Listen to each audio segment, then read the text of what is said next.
Sword and Song, a novel by L.E. Shaw. Prologue. One life above all. The God's Hand, Felsen's Wake. 21st of Shol, 1533, Third Age. Shadows shifted all around him, gripping the weapons with which they had planned to protect him, knowing they would be of little use. For what blade could cut a storm? What mace could shatter flame? Varys fought to keep a prayer from forming on his lips. The gods would not help them now. The gods were asleep, imprisoned, removed. No king before him had led an army to battle that suffered so many deserters. His own son and even some of his Shadowsworn had abandoned him, calling his cause folly. Still, he could not fault them for it. They did not understand.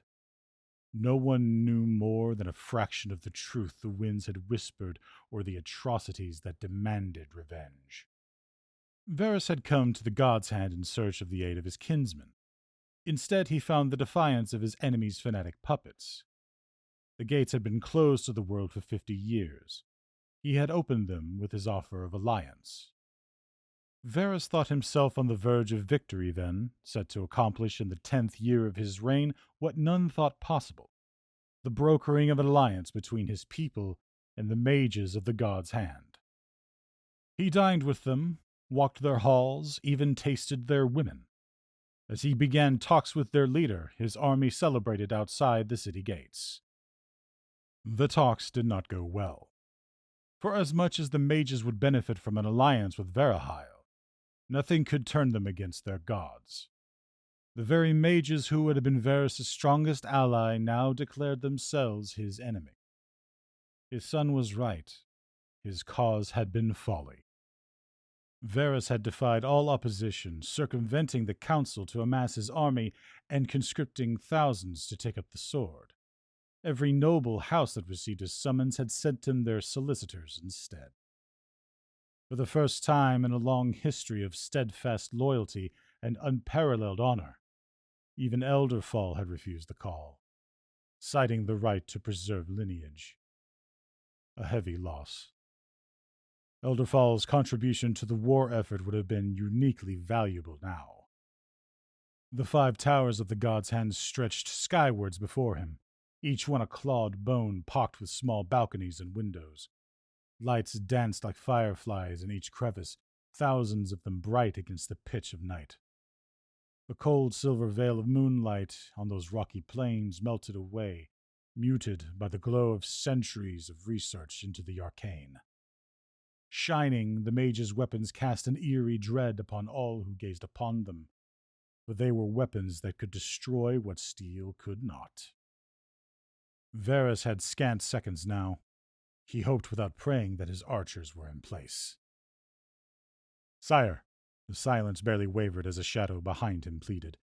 "We all loved her, but surely one woman's life cannot be worth 1,000 others." "Corporal," Varys growled, "if you truly believe your queen's life is not worth 1,000 others, remove that cloak from your back. Only a shadow deserves to die under his sable hide." Hers was worth 1,000. Tens of thousands. He would have preferred it if at least one among those was that of her murderer. But he had fled the land years ago. His puppets had made sure of his escape. And to think Varys had expected their help in slitting the bastard's throat. "Abandon your vendetta, King of Verahile." The command came from the highest tower. Perched upon a dais was the curator, the most ancient lore-keeper in the God's Hand. By some twisted application of the occult, he had prolonged his natural life for centuries, perhaps to the point of madness. Another, lesser trick manipulated the wind, causing it to carry his voice across the distance. "Leave this place, or be punished for your heresy." "Varys," came another whisper. Agamar, the captain of the Shadowsworn. "Above, to the left of the first tower." Varys' dark eyes scoured the sky to confirm the sighting. There, The black fabric of the night seemed to ripple ever so slightly. A falcon's cry pierced through the silence. His archers were ready. "I will abandon nothing," Varys declared. "Not my war, not my queen, not the souls lost here during your twisted rebellion." "Do not forget to whom you speak," the curator said pointedly. "What my predecessors did was reprehensible.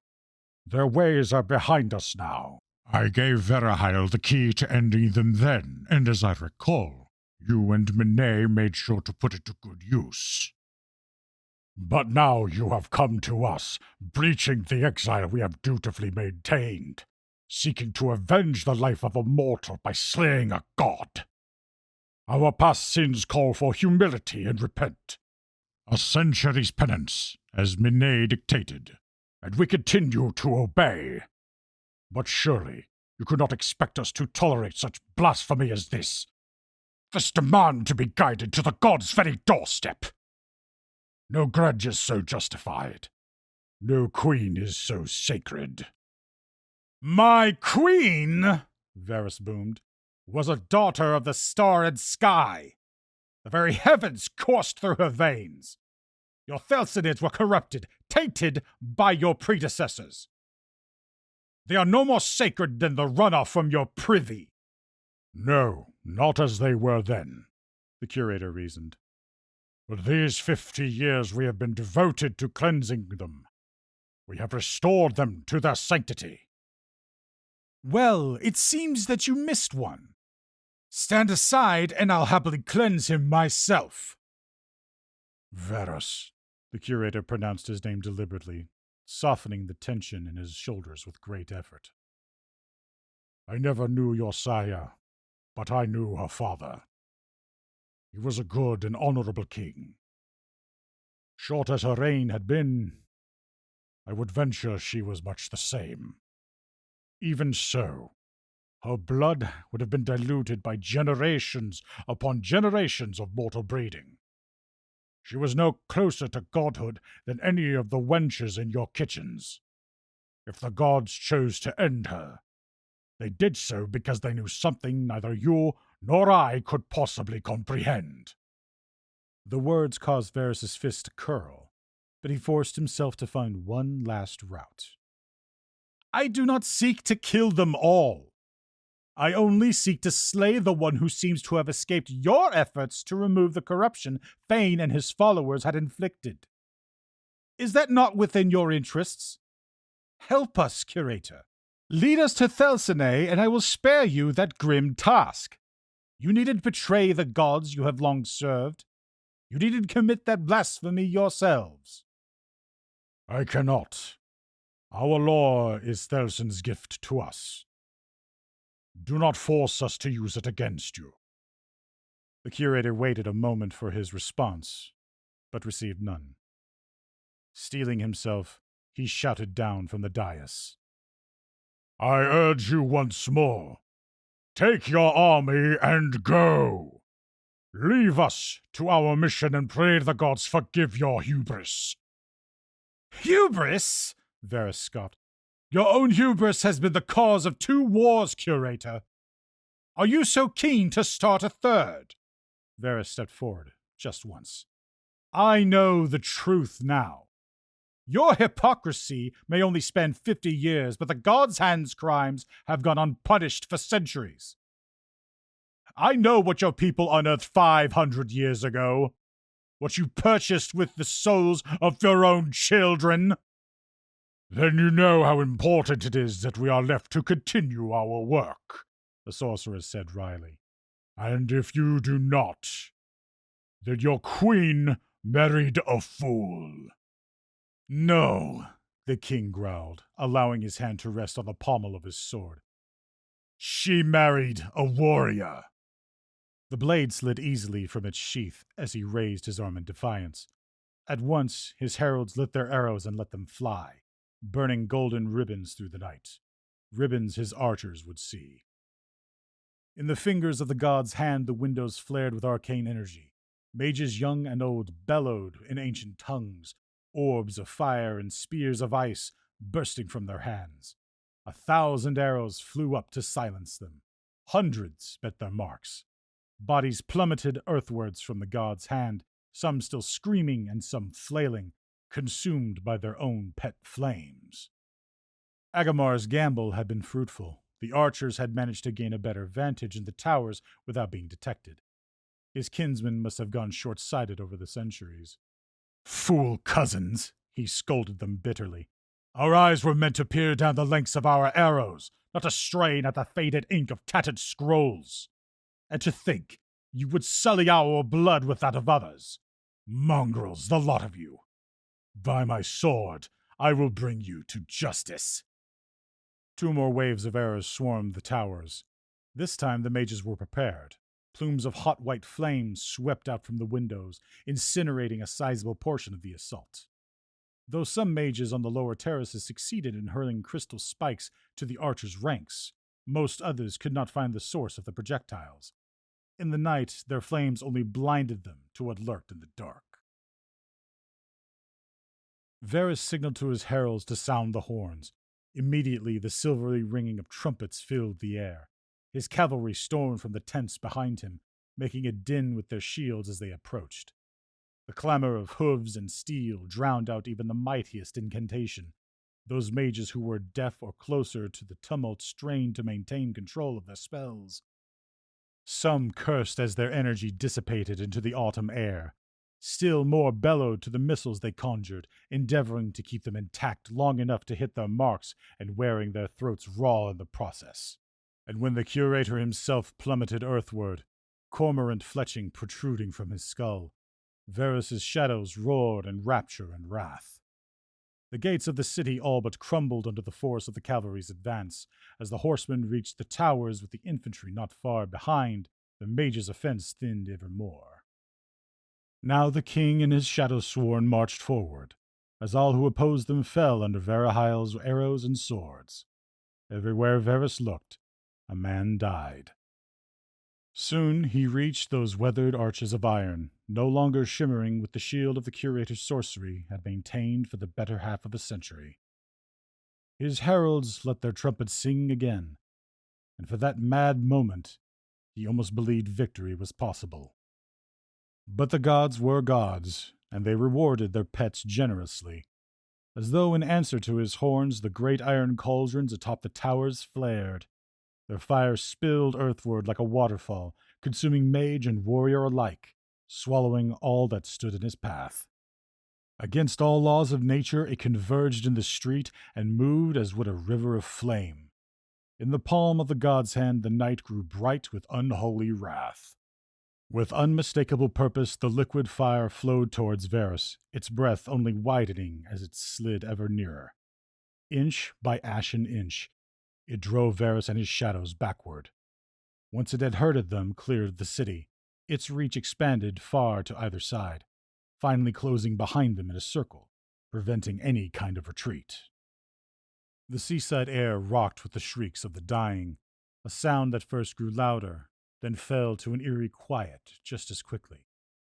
A part of the river seemed to swell, to lumber close, then collapse to pool at Varus's feet. It shivered, then rose once more, as if having regained its bearings. The shapeless form rose as a swimmer might rise at the shore. Hunching, it wrapped its slender arms about itself as to ward off against the ocean's spray, or perhaps flinching from a cramp induced by too heavy a meal. After a moment, its shape became more defined, more familiar. At last, it straightened, and now stood unimpressed and unafraid. It settled a pair of golden eyes on Varus, chilling him despite the heat it radiated. Though what gripped Varus then was not fear, suddenly his reflexes, his many years of fighting for his life, his kingdom, and his queen were gone from him. Though he knew to raise his sword, his limbs would not obey. "Sire, get back!" one shadow or another shouted, but Varus would not move. Here was the reason he had marched to the god's hand. Here was the cause for all the slaughter. He would not yield now. He would see this through to the end. bitter or sweet as it would be.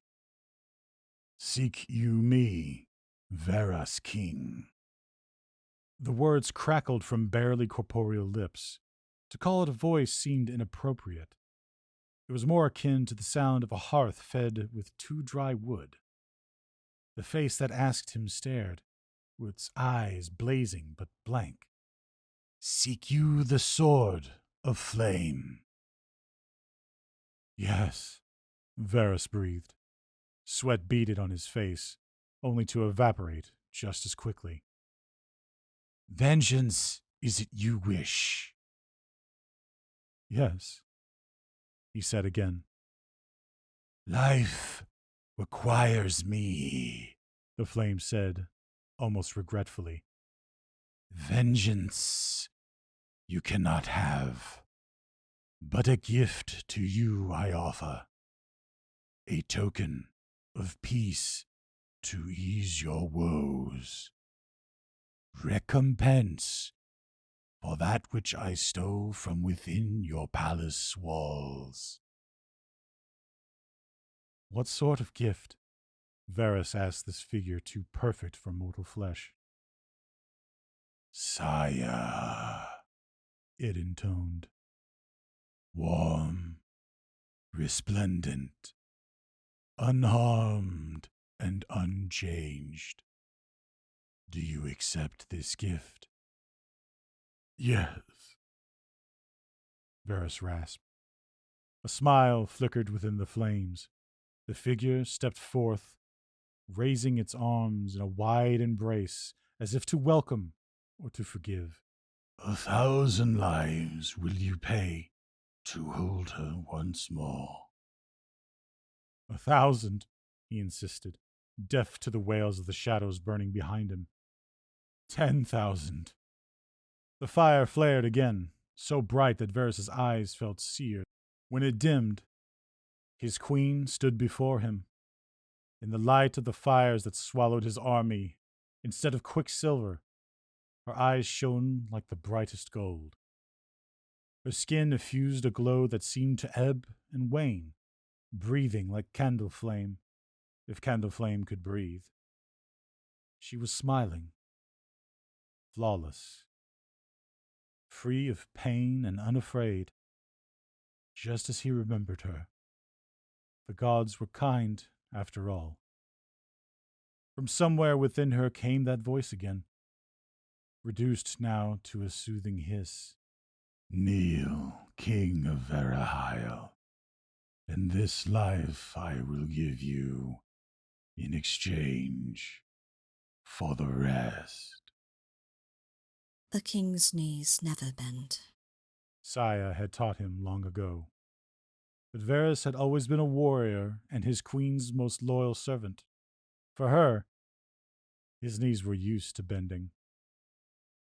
"One life, above all," he pledged, surrendering to the peace now swelling in his heart at the sight of his beloved queen.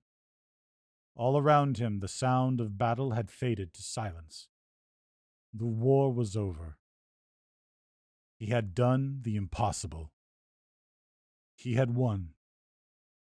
His queen took him into her embrace and pressed her lips to his until all that remained of him was ash.